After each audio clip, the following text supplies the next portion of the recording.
sakumaha anu kaunggul dina surat At-Taubah ayat 18. Sanes naon-naon ngamamurkeun masjid teh. Cinta ka masjid teh sanes naon-naon iwalti walam yakhsha illallah. Iwalti ajrih isin sieun ka Allah. Innama ya'muru masajidallah.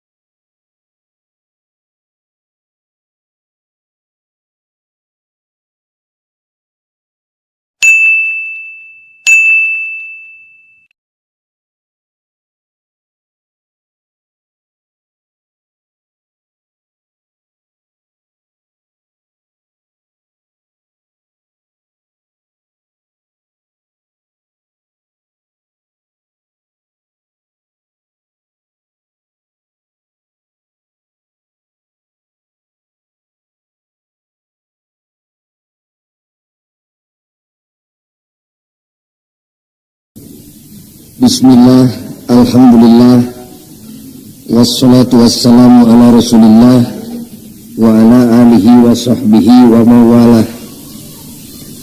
Ashhadu an la ilaha illallah wahdahu la syarikalah wa ashhadu anna muhammadan abduhu wa rasuluh.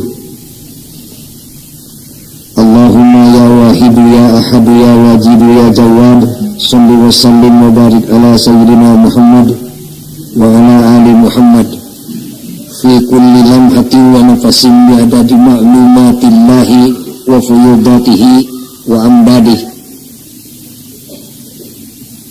Kaum muslimin anu mulia, urang nyobi-nyobi ngabahas masalah masjid. Muka hiji pang ngabahas masjid di antara urang kaum muslimin seurna anu teu sono ka masjid deh lantaran teu can pati uninga kana pentingna masjid. Nu kadua pangnasim kuring ngabahas masalah masjid.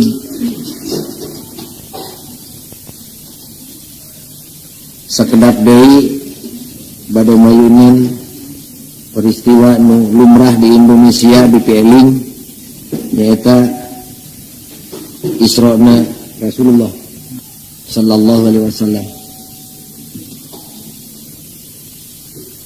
Nu katilu pangnasim kuring ngabahas masjid.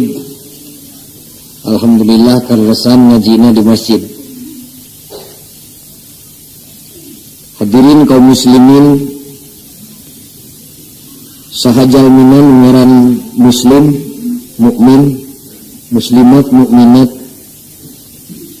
nutu uninya yang bakating ku pentingna masjid dugi ka dipopoyankeun dina Quran.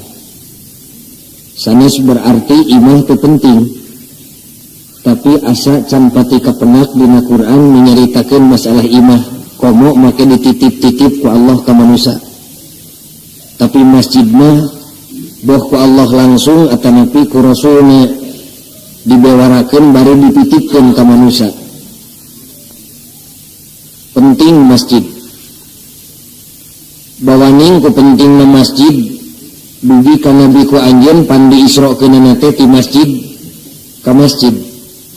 Subhanalladzi asra bi 'abdihi lailam minal masjidil haram ilal masjidil aqsa. Padahal keur pangeran mun dek ngisrokeun nabina eueuh halangan naha beuteu ti istana ka istana. Keur pangeran teh heuseun dek ngisrokeun nabina ti Indonesia ka Mekah. Tapi naha bet ti masjid ka masjid. Rahasia nama nyangakeun ka nu maha suci ngan kawasna bae hikmat nu kapendak dina wengi ieu mah bawaning ku penting masjid ngahaja dipopoyankeun dugi ka junjunan ge diisrokeunana ti masjid ka masjid. Cindak nama bisi umat akhir zaman nganggap enteng ka masjid. Dapa burantak ngajelema teh lantaran nganggap enteng ka masjid. Hiji teh. Nu kadua bawaning ku penting-penting na masjid. Tapi nepi ka Allah ku anjeun nguningakeun yen wangunan di alam dunya nu pangheula-heulana diwangun diadegeun ku Allah teh iwal ti masjid. Inna awwala baiti wudi'a lin-nasi lalladzi bi Bakkah. Geuning eta mah teh nyaritakeun masjid ukur nyaritakeun bait. Hal ieu dijelaskeun deui ku Nabi dina hadisna. Awwalu masjidin wudi'a fil ardi, cek Nabi, pangheula-heulana masjid nu diadegeun di bumi al Masjidul Haram. Summa al Masjidul Aqsa. Nu pangheula-heulana diadegeun masjid di alam dunya teh nyaeta Masjidil Haram. Nu kadua Masjidil Aqsa. Dua teh. Nu katilu bakating ku penting-pentingna masjid Nabi tepikan nemong-nemong ganjaran. Nah ulah Pak Ghazali ganjaran di temong-temong sanes ulah. Da Quran ge seueur nemong-nemong ganjaran. Saeutik ajrin karim. Saeutik ajrin karim. Kenging nemong-nemong ganjaran teh. Pek sing baraek salat sunat kieu ganjaranna teu doraka. Ngan ari payunun marurang kali mah ganjaran teh tong pati di tembong-tembong teh hariwang. Bisina gajleng nawa itu ibadahna tina lillahi ta'ala kana jual beli jeung pangeran. Eta hariwangna teh. Tapi sanajan kitu teu salah jelema nu nembong-nembong ganjaran. Bakating ku penting-pentingna masjid tapi ka ditemongkeun ganjaran. Cek Nabi sahanu salat di Masjidil Haram sarakaat. Nilaina sarua jeung 100.000 rakaat dibandingkeun jeung salat di Masjid Al-Hidayah di Bandung. Sarakaat Bu 100.000. Lumawi mukmin muslim mukminat muslimat nu boga iman bari duitna teu hararese mah pan notog-notogun maneh kajen notogun ngarempageun galeng kajen nyoplokeun kongkorong hayang bisa ngalaksanakeun ibadah haji di samping hayang ngalaksanakeun pangundangna jeung panitahna Rabbul Alamin teh kabita ku pangbibita Nabi gumeung sarakaat teh jadi 100.000 rakaat. Lamun di masyarakat ayat takbir sekali 100.000 takbir. Sahadi dia menulis kagungan takbir 100.000 kali. Masih ngepoe lebaran ya kawas namal ayat. Aku mau ari di Bandung belah kulon mah di masjid di malaman takbir teh ngaguru di masjid nama tepi ka subuh takbir teh. Di tempo mah ulah jelemahan si orang teh kaset we muntir. Di Bandung kulon mah ari di dia kitu deui kitu. Nyanda bulurna urang kulon jeung urang dia teh. Malah bedana di dia mah tiba heula kituna teh. Satakbir 100.000 kali takbir. Lamun dina sarakaat aya Fatihah 100.000 kali Fatihah. Sakali ruku 100.000 kali ruku. Aya tahiyat aya syahadat 100.000 kali syahadat. Aya salawat 100.000 kali salawat. Dina syahadat aya tahlil 100.000 kali tahlil. La ilaha illallah. Lamun sadinten sawengi salat di Masjidil Haram dinten sawengi pan 17 rakaat. Coba pangalikeun 17 rakaat kali 100.000. Sabarahaun 17 rakaat dilakukan kali 100.000. Sarakaat 100.000 kali 17 sabaraha 100.000 rakaateun. Kawasna bae lamun salat di Masjidil Haram sapoe sapeting 17 rakaat dibandingkeun jeung salat di luar Masjidil Haram di Bandung misalnya dilakukan kurang leuwih 42 tahunan. Kurang leuwih. Sakali nyen kahadean di Masjidil Haram sakali sedekah sagelas cai 100.000 gelaseun kitu analogina. Sakali nulungan batur ngajak seri atawa nuntun batur nu perlu dituntun 100.000 kali nulungan batur. ngan hanya kau kapana kusim kuring jamaah Indonesia sawarehna teuing setanna bedegul teuing buka teuing poho deui kana elmuna nyata da kemekana pan rusuh teh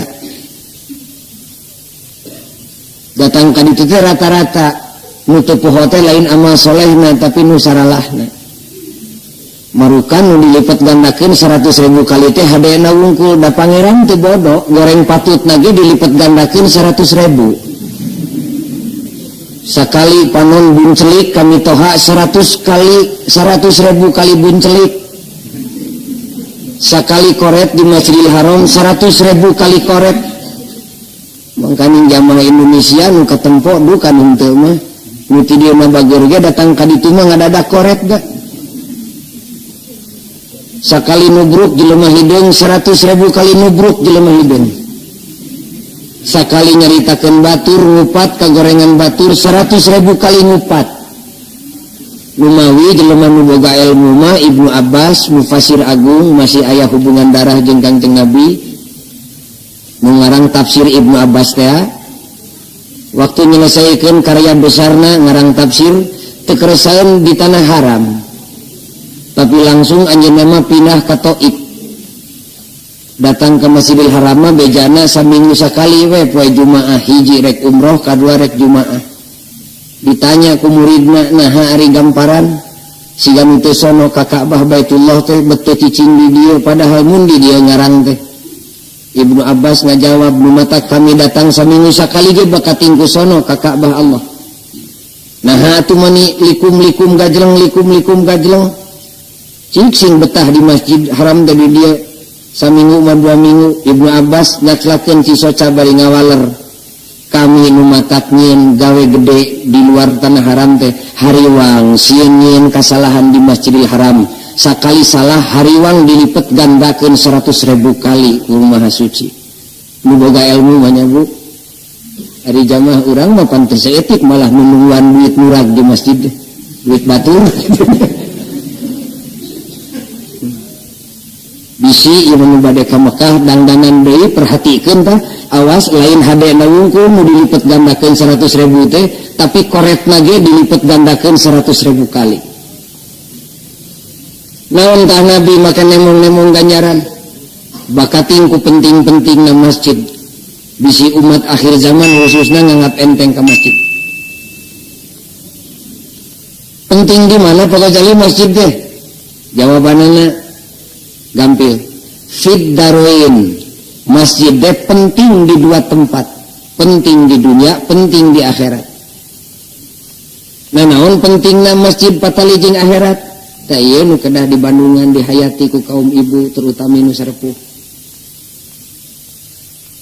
ibu dina poe kiamah mah cek Kangjeng Nabi jelema teh balik deui kana asalna kabeh ge ditaranjang bulat Bu jelema alet-aletan ngoronang lempangna kuletah yasdurun nasu astata liru a'malahum jelema berbondong-bondong lempang rek udag kariduan Allah bari hese di alana da hirupna di dunya teu piridoeun Allah alet-aletan jelema malah ku Nabi digambarkeun kesang jelema teh nisful uzun pertengahan ceuli panggambarkeun ku sepuh nu iman siga kumaha lempang dina kesang semet ceuli cacak ngecrik di Citarum nu caina semet cangkeng ge lempang 100 meter asa pegat cangkeng ieu lempang malah lempangna lain lempang nu wajar seperti di alam dunia malah sahabat kungsi nanya ka Nabi siga kumaha jelema lempang kuletahna entong kaget Allah bisaeun nyieun suku kuletah jelema keur lempangna jelema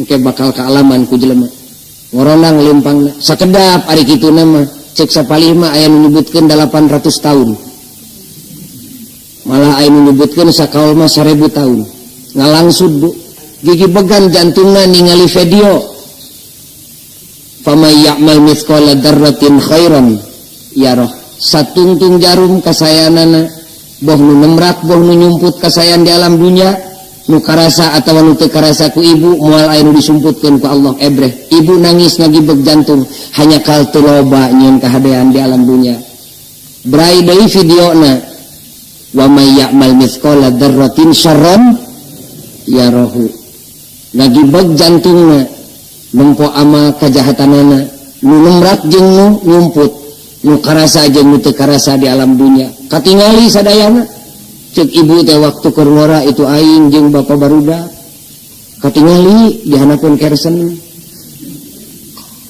atuh cek jelema jahat itu aing basa keur ngagajeleng tina janela teh katempo aya kabeh teu aya nu disumputkeun barang nu goreng patutna rek era dek teu era jelema ngagibeg di dinya minta diberi kesempatan balik deui ka alam dunia kajian saeutik ngan Allah teu mere kesempatan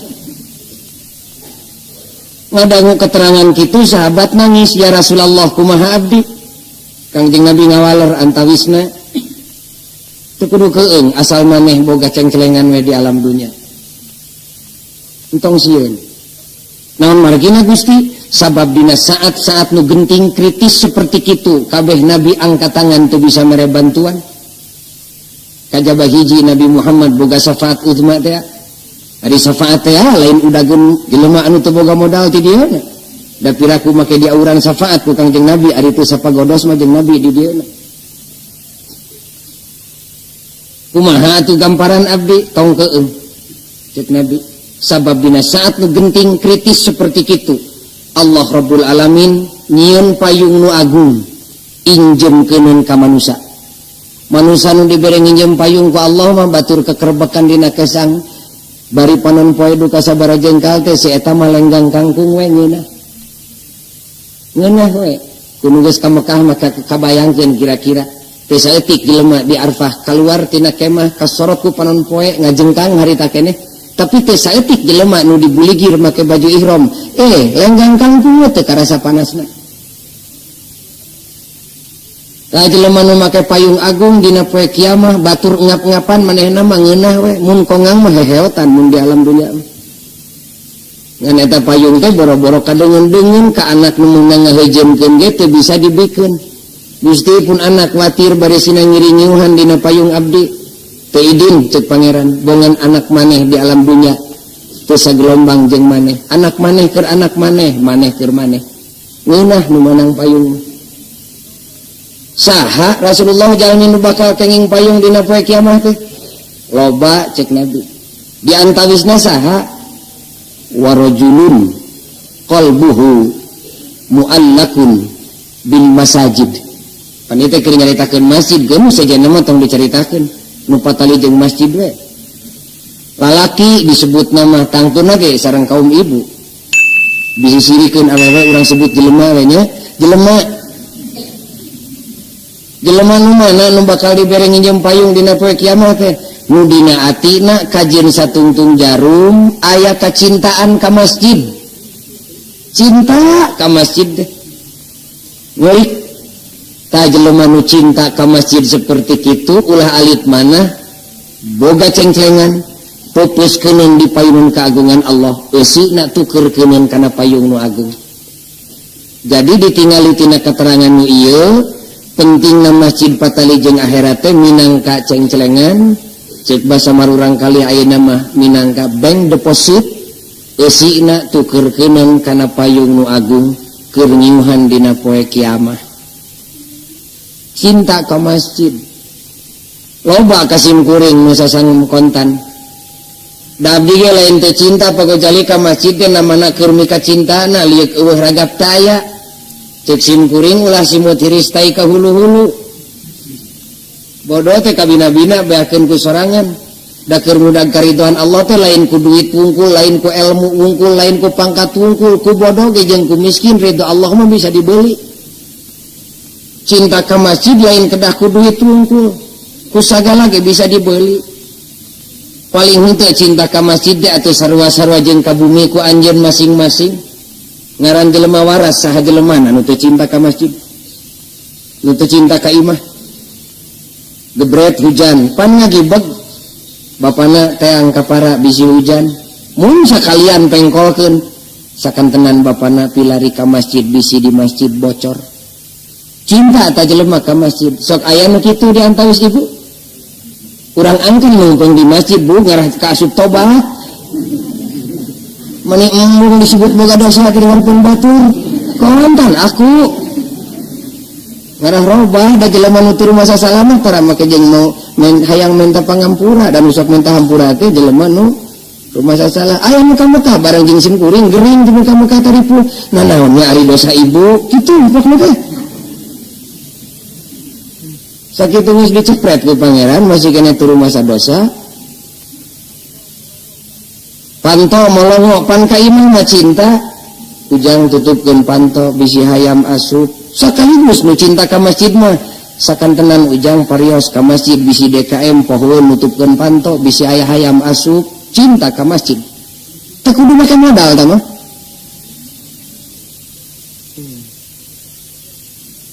budak heureuy di bumi pan sok dicare ku indungna ujang ulah heureuy di imah bisi kana kaca sia eta teh meunang nganyuk can punah sok aya jelema nu inget ka masjid zin aya budak heureuy teu aya gambar-gambarna can jelema nu cinta ka masjid mah sagala perkara nu tumiba pikeun dirina teh dikaitkeun jeung pikeun kepentingan umum.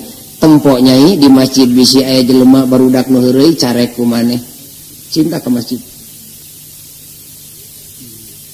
Meuli kursi di bumi alhamdulillah Gusti. Zaman perang mah abdi teh diuk teh dina samak. Dina jojodog ari geus merdeka alhamdulillah bet kabeli kursi harga tengahan juta.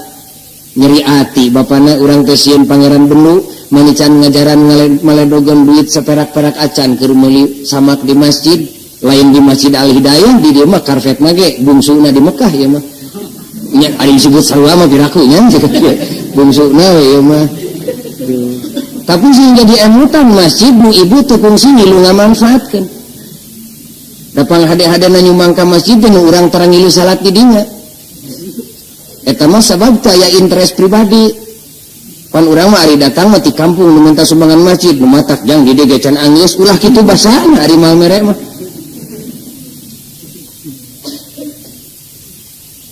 eta jelema cinta ka masjid lumayan tajong-tajongan dina poe kiamat di Tasikmalaya tong disebut jelemana jeung tempatna mah goreng patut bisi pajar disebut sponsor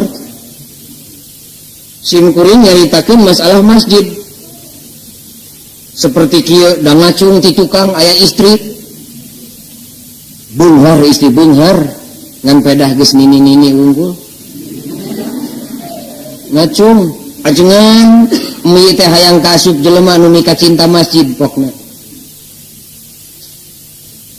ieu mi gaduh rezeki panghalal-halalna baheula mah keur ngora mi teh beunghar ngan ayeuna mah da geus beak dibagikeun ka anak jeung ku incu tapi aya keneh ceng celengan mi anak geus dewasa kabeh ieu kongkorong pangantirkeun kana karidhoan Allah keur ngaitkeun emi hayang kacatet jadi jelema nu mika cinta masjid didudut ibu kongkorong sanes demonstratif eta mah spontan we dina ngaji jebrud sok alit kongkorongna mah 1/2 kilo pan 5 jutaan meureun tapi eta nini-nini teh da pinter ngaji pinter tapi ajengan ieu kongkorong nu emi teh hayang dikhusus keur nyimpang imaman wungkul da di pasantren gede mas pondokna ge tepi ka H A B C D E F G H leutik pondokna mah ngan 2 tingkat da ngajina ge nu ngaji jamaah mingguanana ge sakedik pasar seperti pasar baru mobil teh di Tasik caket Ciamis ka ditu 7.000 nu ngaji ajenganna ahli tauhid ahli ilmu tauhid khusus ieu mah ajengan keur pangimaman naon cing Bu nyebut keur pangimaman manehna boga pikir da rata-rata masjid teh di mana-mana di tengahna jeung di tukang nama tarapati dipake salat sok pinoso teh poe Jumaah ari pangimaman mah pan piraku kosong da ajengan mah komandan salat cek manehanana aing mah hayang nyieun tempat teh anu salilana ulah pegat dipake ibadah atuh jelag ge dijieun pangimaman 6 jutaan pangimaman keur dijieun renghit we cerik nini-nini deui ngan pedah nini-nini miskin tapi teh eleh pinter nyi haji mah abongnya boga rezeki tepi ka jutaan nyumbang keur masjid teh ari emi naon atuh da pugul ieu ragap taya ngadeuketan we kabas nu keur nemok pangimaman teh ujang atuh ujang sugan meuli-meuli bunga hate emi mah tak ieu rokok sabatang mere gudang garam sabatang pan lumayan bas teh amak ditanya ku nini-nini da geus diganyal ku rokok sabatang oh we ngomong ujang geuning ari zaman kiwari teh teh menyebar rodas kieu jeung galede kumaha cek bas sanes teh atuh ngaranna ge nini nu kieu mah taraso di mana ujang nu kieu teh meserna di Tasik ge pabalatak nini sabaraha perak ujang ari nu kieu ih awis ieu mah 1.500 leos we nini teh ini teh ka Tasik meuli we hiji 1.500 perak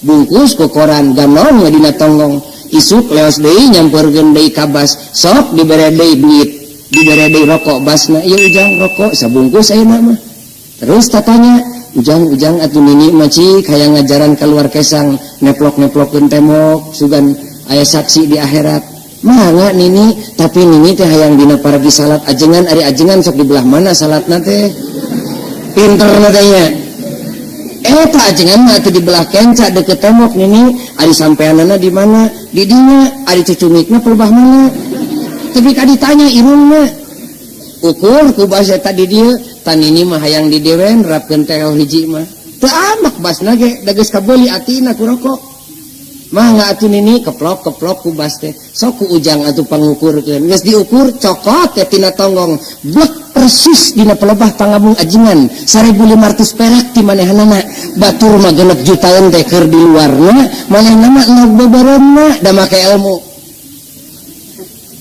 da lain gede jeung leutikna nu jadi masalah penilaian mah ngaitna ati motivasi nu paling utamana bari ngarti pantesnya Siti Fatimah kungsi ditanya ke Kangjeng Nabi kungsi ditanya ku Siti Fatimah hapunten ya Rasulullah ari jelema bisa asup ka sawarga teh kunaonana kumaha cek Nabi ku akalna Fatimah akal teh ilmu cek Siti Fatimah sanes ku amal nu saleh Gusti kumaha cek Nabi nandek boga amal saleh ti mana ari jelema teh gablog akal Fatimah kartos teu entong dibejakeun ari kabar udak nu diajar mah ibunya ibadah nu teu make ilmu mah saraja ngadegen imah di tengah laut tong dibeja-beja kabar udak nu disebeukeun bungeun ngan imah sing ati-ati teh sepuh we itu namanya cinta ka masjid patalina masjid jeung akhirat kapendak si horeng taya kajaba di antawisna mah minang kacengcelengan pupuskeun dina poe kiamah eusina tukurkeun kana payung nu agung terus kauninga pentingna jeung akhirat mah lir ibarat cengcelengan masjid ari patalina jeung alam dunya naon pentingna masjid kapali dia nu seueur teu uninga teh ari jeung akhirat mah kan tenan da geus dibekelan baheula ti kampung keneh ge keterangan ti kiai tapi dina ngerangkeun patali jeung alam dunya mah nyuhunkeun waspada saeugeun manah nu saleh ulah goreng sangka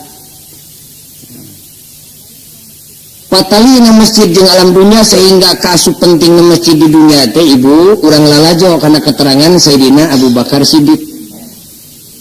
Abu Bakar Siddiq teh kungsi khutbah panjang khutbahna mangan urang tek tungtung we kusim kuring ya.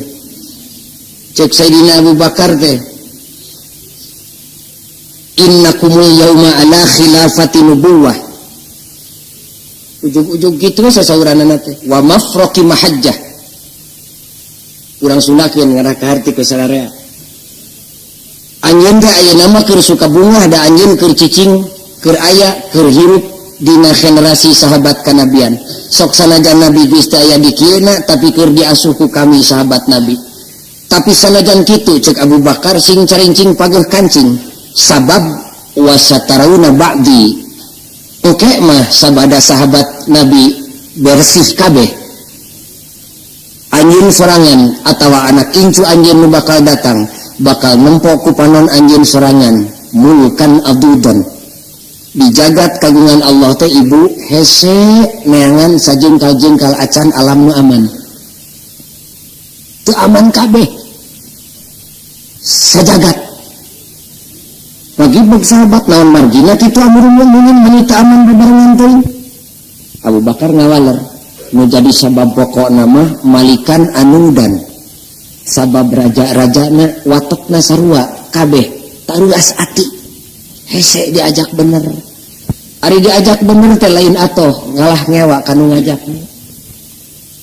cek sahabat Gusti kapan negeri jeung raja teh papayung agung pikeun nyalindung abdina ari ieu negrina teh aman kabeh rajana kitu sadaya kumaha atuh kajadianana? Abu Bakar ngajawab deui, wa ummatan syia'an, anjeun atawa anak incu anjeun nu bakal datang bakal nempok ku panon anjeun sorangan. Dina waktu eta mah umat manusia teh sarua adatna geus diatur bedegong luar biasa. Kahar timurnya inung bapana kitu piraku anakna make teh leuwih ti kitu. Umat manusia teh bedegong geus diatur.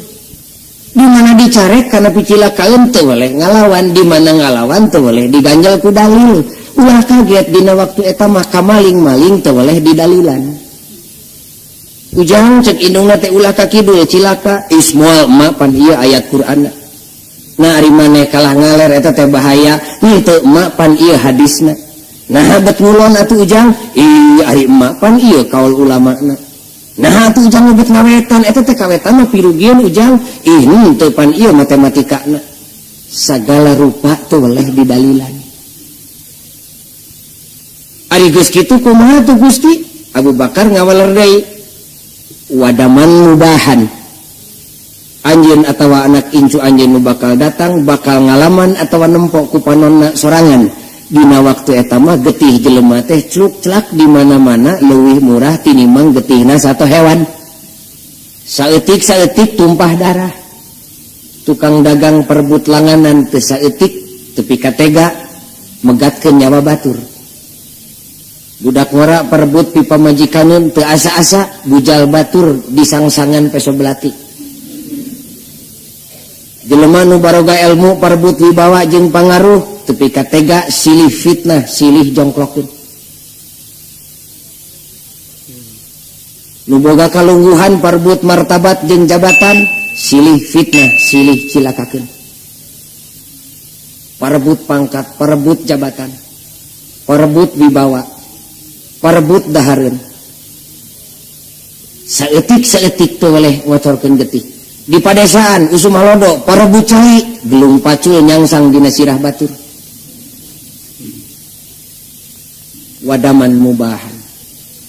Iya Gusti eta alam teh bade kituna, cek Abu Bakar teuing ari waktuna nu pasti mah kami teh nyaho ngan nabi we kitu dadawuhna, sedengkeun ari dawuhan nabi mustahil bohongna. Sing waspada we anjeun da waktuna teu tangtu. Atau abdi sieun kabolosan ari teu puguh waktuna mah. Cek Abu Bakar moal kabolosan asal maneh we panonna jeli tempo kana ciri-cirina. Nah aya ciri-cirina alam bakal tepi ka dinya, lain aya loba ngan muku kami diceritakeun maleuwih ti 3. Naon cirina alam dek tepi ka pulbadinya teh? Abu Bakar ngawaler awas ieu citenan cirina. Fa in kanat lil batili nazwatun eta ciri nu kahiji. Tempoan ku aranjeun kabeh. Lamun dina sakali waktu anjeun nempo barang bener leungit, barang batal bijil, eta alam geus tepi ka dinya. Nah Gusti make barang bener leungit na eueuh bener dina waktu eta. Aya bener namangan teu katempo lantaran katuruban ku barang salah. Heug salahna lain hiji, lain 2, tapi sajagat saralah kabeh. Tepi kasalah teh dianggap bener, malah loba jelema nu ti mimiti lahir tepikeun ka hirupna pikun panonna can ngarasa nempo bener sabab salieuk beh pinuh ku kasalahan. Tungtungna mah salah teh dianggap bener, malah mun aya jelema nu bener teh dianggap salah sabab teu lumrah. Siga ayeuna nya kaosna di pelebah di nyamannya. Moga-moga masih geus kaliwat, moga-moga masih kuring mah hariwang. Dengan kaliwat eta cirina. Gusti mah geus eueuh pisan jelema bener dina waktu eta. Aya eta cek sahabatna jelema bener teu meakeun tanaga melaan bener. Tah ieu jadi ciri nu kadua. Ciri nu kadua mah tempoan ku aranjeun kabeh. Wali ahlil haqqi haulatun ya'fulahal athar. Tempo ku aranjeun kabeh lamun jelema nu nyakel bener geus meakeun tanaga harta jeung tahta melaan bener duh lupet nyawa. Patani melaan bener ku produksi tanina, tukang dagang melaan bener ku hasil dagangna, ulama jeung sarjana melaan bener ku ilmuna, prajurit melaan bener ku senjatana, pamuda melaan bener ku heroismena, awewe melaan bener seniman, melaan bener ku kasenianana gulupit nyawa melaan bener, tapi ya'ful hal asar eueuh tapakna. Duh siga ayeuna pisan di tempat dinya maras ka simkuring we ya mah. Tableg burang peuting dogdag sanes ukur di Jawa Barat simkuring teh tableg teh abeng-abengan muntas laut segala rupa. Ngulon ngetan beak burang beak peuting. Di urang mapan ngaji teh geus ngabudaya sanes alhamdulillah di satu segi mah. Rajab ngaji, Rajaban teh rawah ngaji, nisfu Sa'ban bulan puasa ngaji, nuzulul Quran, Syawal ngaji, halal bihalal loba ada istilahna di Indonesia mah. Hafid ngaji, syukuran nu dek ka Mekah, rayagu ngaji, nyunatan atau ngawinkeun anak, Muharram ngaji, tahun baru Islam, Mulud ngaji, nyambut lahir Kangjeng Nabi, 17 Agustus ngaji, syukuran kemerdekaan, hari pahlawan ngaji, hari Kartini ngaji, di kantor ngaji, di buruan batur ngaji, di masjid ngaji, di sunatan ngaji, di nu kawin ngaji, ngan aya ngaji teh di nu nyerahkeun we. Can aya. Terus-terusan ngaji, melaan bener tapi ya'ful hal asar. Duka atuh mah. Balik tina pengajian teh ilmu teh peti ka bawah, akhlak anger nu bareto keneh goreng patutna teh. Nu koret anger koretna gitu. Nu tukang ngomongkeun batur anger ngomongkeun baturna. Malah ari kaum ibu di belah kulon mah ku kapun bojo we kungsi dicarek. Nah ari ngomongkeun batur teh asa amis-amis teuing. Da abdi mari teh nyaritakeun kasalahan batur samenit teh atul kana bibir teh pokona teh.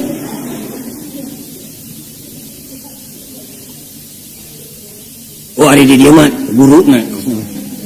Guru di dieu.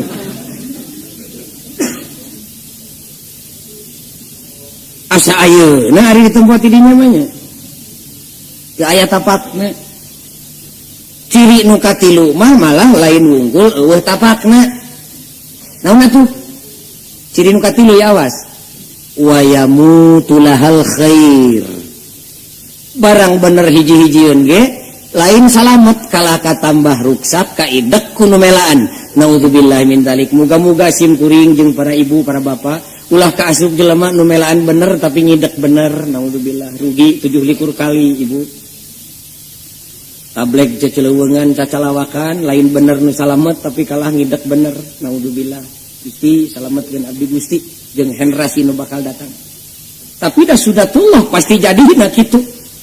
Ciri nu katilu mah jelema melaan bener lain bener anu salamet malah barang bener hiji-hijieun ge kaidek ruksak kuno melaan.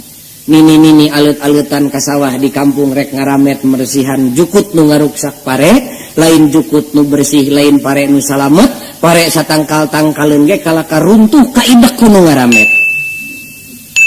Tukang cukur ati-ati pisan rek nektek buuk nu ngarogokan kana ceuli tepi ka ateul lain buuk nu pantes ka deuleuna kalaka sapat ceulina. Sapatu rek ngahargaan suku supaya teu kacugak bari pantes ka deuleuna kalaka suku jadi baruh kadempet sapatu. Silakan. Hayuang kitu.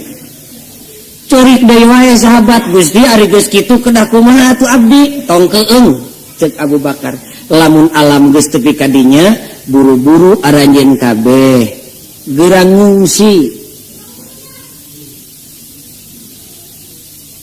ngungsi ka mana atuh kapan alamna ge cek gamparan teu aman kabeh aya 3 tempat pangungsian aranjeun anu ku pangeran diamankeun. Negeri mana Gusti? Jauh-jauh teuing make jeung lalajo negeri di pipir imah anjeun ge aya. Ngungsi ka mana atuh? Hiji. Awas ya pangungsianana di mana alam geus genting tepi ka palebadinya buat gerang ngungsi. Ka mana ngungsina? Nu ka hiji fal jimul masjid. Itu pan keur nyaritakeun masjid, tetep ka masjid buriling lagi. Buru-buru aranjeun kabeh geura lumpat ka masjid, nyuuh nyalindung di masjid, numput di masjid, ngungsi ka masjid. Jelema nu ngungsi ka masjid dina saat genting nu teu bisa diungkulan ku akal jelema bakal disalametkeun ku Allah. Kapendakeun nya di dinya mah geuningan si horeng penting na masjid patali jeung akhirat teh di patalina jeung alam dunya teh minangka bewak. Patali jeung akhirat mah minangka cengcelengan. Patali jeung alam dunya minangka bewak. pikeun pangungsian panyumputan dina saat-saat nu genting nu hese diungkulan ku akal jelema. Ngungsi ka masjid cenah zaman genting pagojali bari lempang oranang nginihun kasur butut nu pinuh ku cikih budak teh. Lain kitu kuduna. Kumaha atuh ngungsi ka masjid teh? Aya nu nanya ka simkuring. Ngungsi ka masjid boga naon bae rupa nu patali jeung kahirupan geuwat bawa ka masjid. Boga susah bapak jeung ibu bawa ka masjid. Anak gering laporkeun ka Allah jeung ka jamaah masjid di masjid. Pan biasa sok numpuk dina mimbar teh geuning nu minta doa. Pun anak menuju di rumah sakit berkah doana geleger dipimpin ku DKM. Salah teu salah kitu kuduna. Kedepruk laporan ka Allah bebeja ka jamaah nu aya di masjid. Rugi dagang laporkeun ka DKM supaya diumumkeun ka umum. Laporkeun ka Allah, ya Rabbana abdi rugi dagang. Tungtung susah teh kapan paeh boga mayit ge ulah salah bawa ka masjid. Sagala kasusah boga gering bawa ka masjid, rugi dagang bawa ka masjid, anak dek ujian bawa ka masjid, bangke ge bawa ka masjid. Ngan susahna urang mah tepi ka ieu waktu karek pinter mamawa susah ka masjid. Datara aya jelema nu ngalaporkeun bungah di masjid. Arewos ka ajengan. Duka ari di kota mangan di desa mah rata-rata kitu. Abdi teh ajengan nuju rugi. Seueur pi utang tagihaneun di luar ngan macet. Parantos aya genep bulan cek 2000 ge mundur genep tahun. Ka ajengan teh ari geus kitu cek ajengan berkah doana. Tisadayana jamaah sugan we di antara 1000 jelema hiji mah aya nu dikabulkeun. Geleger ajengan ngokojoan. Kedepruk sujud ka Allah bebeja. Gusti muga-muga sing saroleh mayar ka abdi. Salah teh teu salah. Nu mana nu salah mah? Plong we teh nolol-nolol deui ka masjid teh. Gok we jeung kiai na papangih di jalan. Syukur ujang kumaha geus beres geus malayar hutang di luar teh. Beak deui ayeuna mah. Teu ecreg mah teh. Jadi karek pinter mamawa susah ka masjid teh encan bisa mamawa bunga. Jadi tepi ka ieu waktu mah masjid teh karek ngarupakeun terminal susah encan jadi terminal bunga. Ngungsi ka masjid teh kudu bisa memfungsikan masjid sebagai terminal susah dan terminal bunga. Rugi dagang laporkeun ka Allah jeung ka jamaah di masjid, untung dagang laporkeun ka Allah jeung ka jamaah di masjid. Boga susah laporan, boga bunga laporan. Eta salahna urang nu matak teu karasa oge betahna jeung ngeunahna cicing di masjid. Simkuring keur ngaji di Bandung Utara. Sok disebat Bandung elit geuning nya ku Bandung belah kidul mah. Ayeuna si orang nu elit lain utara wae Saledri ge termasuk elit geuningan. Ayeuna mah elit di Saledri ge masjidna sae imahna sarae ari eusina mah biasa wae di mana-mana ge zaman kieu masih ka rumah sakit. Pan rumah sakit teh bangunan panghade-hade nangan di jerona nu sakarat unggul gitu. Bumi mah malentereng di mana-mana ge ngan aya eusina pan sing hararegum susah lain kabeh ge. Dan nu hadir di dieu ge ari 80% mah teh beungeut susah unggul kabeh ge itu.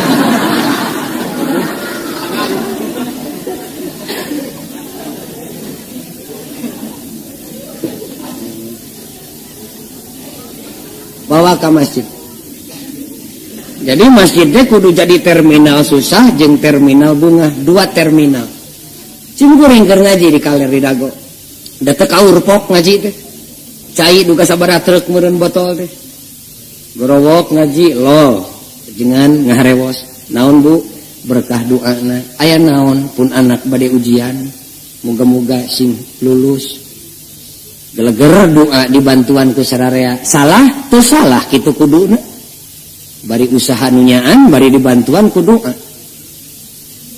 Ngomong deui simkuring jung deui nangtung saurang ajengan berkah doana. Aya naon Ibu? Numawi Ibu teh seueur sametan di luar. Muga-muga we sing enggal pajeng tanahna dek dijual. Geleger dibantuan doa. Salah teu salah kitu kuduna. Nu salah mah ngan di mana geus payu nu dek dijualna geus untung tara bebeja. Malah datang nu moal map di masjid depan pantau ngadadak ditutupkeun gardeng tutupkeun eueuh kitu emak mah bejakeun pan kitu. Urunyung deui nangtung saurang. Naon teh Ibu? ibu teh gaduhkeun anak da teu goreng-goreng teuing umurna geus 30 tahun tapi can aya budak lalaki salol acan geleger doa salah teu salah nu salah mah di mana geus boga salaki teu hayang jadi ahli masjid kudu nyung deui saurang naon ibu nu mawi ibu teh musibat naon gaduh hutang ka mana ka bank ari geus kitu parantos jangki waktu teh jalirna 2 sasi naon jadi sabab bapana barudak udur ibu teh gaduh artos hariwang nyita bang ari geus kitu berkah doana supaya kumaha muga-muga we catatanana di bang sing dihakan beurit tapi ka dipaksa kiai kudu jadi garong ku jelema jaman kiwari eta mah pibenduan Allah kabeh da ka masjid teh karek pinter mamawa susah can bisa mamawa bunga nu ngungsi ka masjid mah boga susah bawa ka masjid boga bunga bawa ka masjid. Da ieu mah pan mayit teh dibawa ka masjid teh ngawinkeun anak mah da saha jelemanan wayang di masjid. Punten ari di dieu mah duka kawasna mah hampir rata-rata kitu nya da di mana-mana sami lah urang terus terang we urang tobat.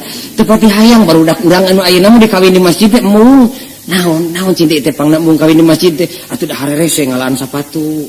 Ke masjid teh mangkaning hayang disuting ku video segala macem mung da kawin di masjid teh.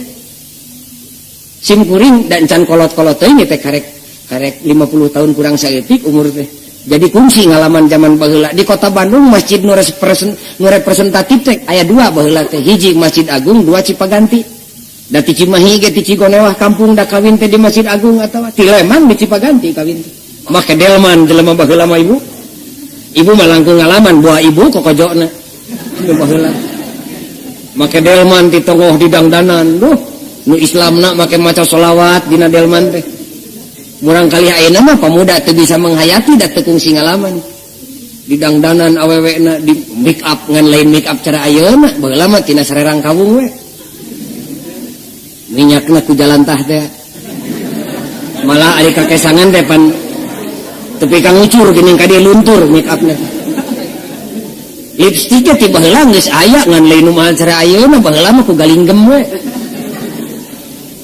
tumpak karena delman lalakina di dasian anu taratuman teh sendal tapi hampir bareuh sukuna make slop terus make kacamata pargi baca pan nolong pangantena teh bisa lempang nu kawina ngantai di Masjid Agung teh ti subuh teh tepikeun ka jam 2 ngawinkeun teh malah panganten nu lapar mah teh di restoran teh nya teh da hareula nangtung nginum sirup jeung cendol baheula apa itu maksudnya upaya ulama zaman baheula supaya pertama katingali syiar agama Islam katempo ieu Islam mah dek ngahalalkeun pergaulan wanita dan pria nu kadua dek naon ngawawuhkeun panganten supaya deukeut jeung masjid sugan we nganggap suci ka masjid nah ari geus masjid pabalatak tapi kana golodog da hampir rata-rata arembung kawin di masjid di belah kulon mah cara di dieu itu ngungsi ka masjid.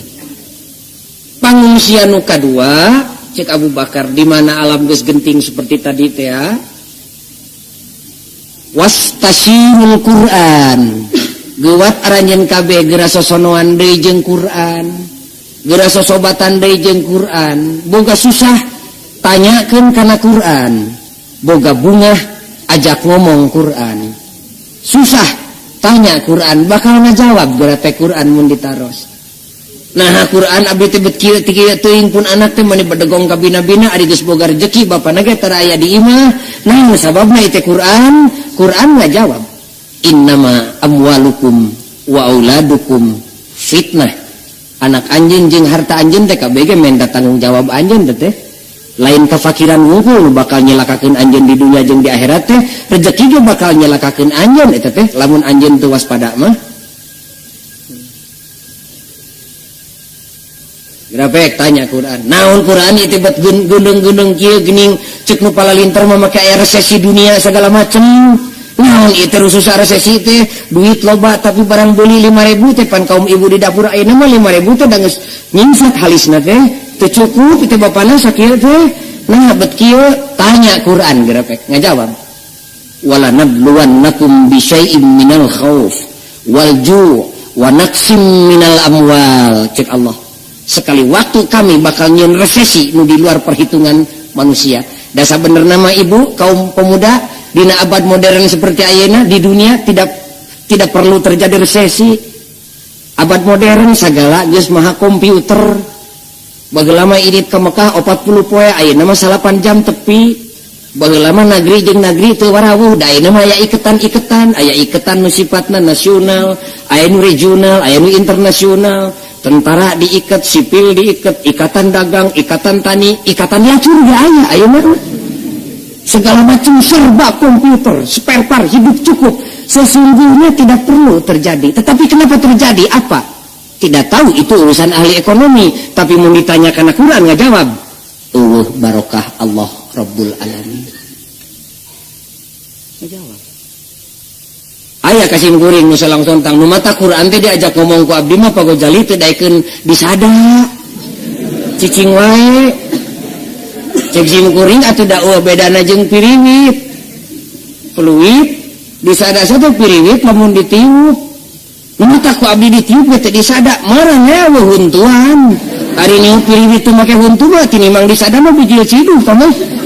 Ngajak ngomong kana Quran bari teu apal luk-lukna acan mah tidak da moal disada dina disadana ge hariwang nyilakakeun batur ka ditu. Ari geus kitu kudu kumaha tuh abdi? Atuh da mah universal. Teu nyaho kana hartina ge sosobatan jeung Quran, baca lafadna. Bari iman, ibadah teh. Sok loba jelema nu bakat tinggal keheul meureunnya kalepasan sasauran ari Quran dibaca lapad nangkul teh nyaho artina mah cara monyet ngagugulung kalapa we ulah kitu-kitu teuing boro-boro macana ngadengekeunna ge geus ibadah ari make iman mah baca Quran nu mah teu bisa maca dengekeun we ari teu bisa maca mah ulah cara kejadian aya santri sim kuring di pondok di rorompok santri anyar unggal tadarus bulan puasa ngan lumpat we geus tarawih dek tadarus lumpat tarawih tadarus lumpat waktu sekali mah ku beribadah cek teh siling teh unggal dek tadarus lumpat nu mawi abdi teh isin teh tiasa maca Quran nah teh diajar ku bapa maneh sami teu becusna pokona teh itu sami teu becusna teh kecuali nu henteu naudzubillah min dzalik hadirin kaum muslimin pangungsian anu terakhir mah wa'tasimu bitta'ah buat gerapa heyeuk-heyeuk leungeun deui di antara aranjeun kabeh silih tuntun dina jalan anu dipikaridho ku Allah silih geuing silih carek bisi baraya ti jongklok kana kasalahan anjeun teh nu boga ilmu sing bisa bertindak salaku sirojam muniro sing jadi lampu nu bisa nyaangankeun diri anjeun jeung bisa nyaangankeun barayana baraya salah tuduhkeun baraya lapar huapan baraya kalangsu dibedol dituduhkeun kana jalan anu dibenereun tentu berbicara tentang nuduhkeun harus berbicara pula tentang metodologi teknis jeung taktisna eta mah sanes kasempatan ku sim kuring urang uraykeun deui dina kasempatan ayeuna mah tong panjang-panjang teuing si horeng kitu pentingna masjid patali jeung akhirat minangka cengcelengan pentingna masjid patali jeung alam dunya taya kajaba minangka bewak atuh masjid di alam dunya anu karaos ku urang ayeuna karek mangrupakeun terminal susah tempat mawa bangke we ka masjid deh ari mawa bunga mah tarapati tiasa ieu urayan sim kuring teh teu berlaku keur masjid nu geus teu kitu ngan generally usually ieu mah ditingali tina pada umumna lamun umat Islam geus bisa ngagunakeun masjid sesuai sareng peran jeung fungsina dina abad ayeuna khususna insyaallah bakal terselamat tina sagala bencana jeung malapetaka anu bakal sareng anu nuju dongkap margi sakitu kaum muslimin kapayunan para DKM urayana sim kuring ngabahas masalah masjid teu paos-paos sakadar catatan mangga catet ku kaum ibu ngamakmurkeun masjid sareng sajabana lengkapna mah tingalian we Quran surat At-Taubah ayat 107 At-Taubah ayat 17 At-Taubah ayat 18 urang ngamakmurkeun masjid sadayana oge parantos siap ngamakmurkeun masjid namun patali sareng masalah motivasina anu ulah lali motivasi ngamakmurkeun masjid motivasi mencintai masjid daya kajaba sakumaha anu kaunggul dina surat At-Taubah ayat 18